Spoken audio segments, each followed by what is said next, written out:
వదంతులు వ్యాప్తి చేసే వారిపై కఠిన చర్యలు తీసుకుంటామని ఈస్ట్ జోన్ డీసీపీ రూపేష్ అన్నారు.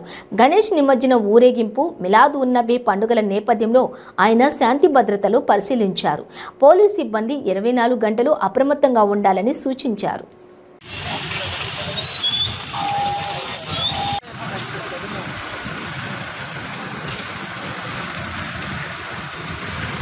రేపు మిలాద్ నబీ మరియు గణేష్ నిమజ్జనం లాస్ట్ రోజు కాబట్టి రెండు ఒకే రోజు వస్తున్నాయి. సో దీని సందర్భంలో ఈరోజు నైట్ కొంతమంది పిల్లలు యువకులు అందరూ కూడా ఈ రోడ్ల మీదకి రావడానికి ప్రయత్నించడం జరిగింది. సో వాళ్ళకి సర్ది చెప్పి మళ్ళీ వాళ్ళ ఇంటికి పంపించడం జరిగింది. సో రేపు గణేష్ విసర్జన్, మిలాద్ నబీ రెండు ఒకేసారి వచ్చినప్పటికీ ముస్లిం మత పెద్దలందరూ కలిసి మిలాద్ నబీని 1వ తారీఖు పోస్ట్పోన్ చేయడం జరిగింది. సో ప్రజలందరికీ ఒకటే విజ్ఞప్తి, రేపు ఎవరు కూడా రోడ్ల మీదకి రాకుండా 1వ తారీఖు ఏదైతే ర్యాలీ తీస్తున్నారో ఆ రోజు ర్యాలీ తీయాలని కోరుతున్నాము.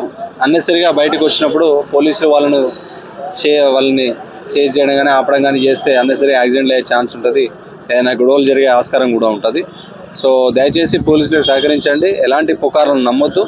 సో ఆల్రెడీ అందరూ మత పెద్దలు అందరూ కూడా ఏకాభిప్రాయంతో 1వ తారీఖు నాడు ర్యాలీ తీయడానికి ఒప్పుకున్నారు. సో దాన్ని పాటించండి. రేపు గణేష్ విసర్జనలో కూడా ఎలాంటి అవాంఛనీయ సంఘటనలు జరగకుండా పోలీసు వారు కూడా దాదాపు 2500 మంది పోలీసులతో సౌత్ ఈస్ట్ జోన్లో బందోబస్తు ఏర్పాటు చేయడం జరిగింది. సో అయినప్పటికీ ఈరోజు కంటిన్యూస్గా నెక్స్ట్ 48 అవర్స్ కూడా పెట్రోలింగ్ చేయడం జరుగుతూ ఉంటుంది. ఎక్కడైతే అనుమానితులు ఉంటే వాళ్ళను అదుపులోకి తీసుకొని వాళ్ళని ప్రశ్నించడం జరుగుతుంది.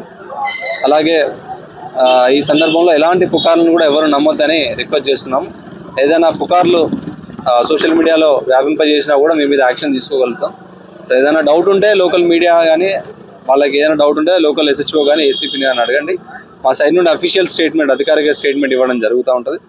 అంతేగాని ఎలాంటి పుకార్లను ఫార్వర్డ్ చేసి అన్నెసరిగా కేసులలో ఇరుక్కోవద్దు.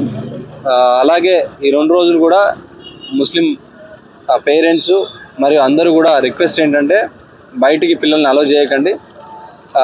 సో ఏదైనా జరిగితే అది అందరికీ బాధానీయం. సో దయచేసి కోఆపరేట్ చేయండి, మేము కూడా అందరికీ కోఆపరేట్ చేస్తాం. Thank you.